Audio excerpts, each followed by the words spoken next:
Hello, আমি Tiyasha and welcome back to my channel. তো আগের ব্লগে তো দেখলেই পিপির বাড়িতে কালী পুজো ছিল আর সেখানেই গেছিলাম আমরা। আর এটা ছিল তার পরের দিনও খাওয়া দাওয়া ছিল, সেটা আমি বলেইছিলাম। তো সকালবেলায় ব্রেকফাস্ট করে নিয়েছিলাম আর তারপর দেখো পুচকেটা কি সুন্দর ঘন্টা বাজাচ্ছে।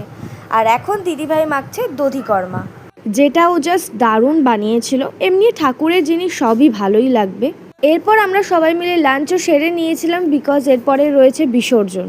লাঞ্চে ছিল ভাত, ডাল, আলু ভাজা, এঁচোড়ের তরকারি, মাছ, মাংস, চাটনি, পাঁপড়, পায়েস আর রসগোল্লা।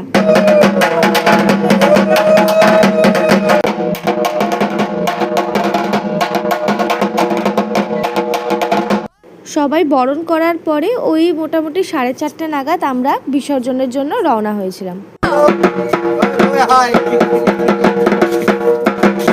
হ্যাঁ, তোমাদের কারো পুজোয় কোনো ঢাকি লাগলে বলো, আমার মাকে পাঠিয়ে দেবো। কেমন লাগলো ব্লগটা জানিও, লাইক করে দিও, কমেন্ট করে দিও, প্লিজ সাবস্ক্রাইব করে দিও। টাটা।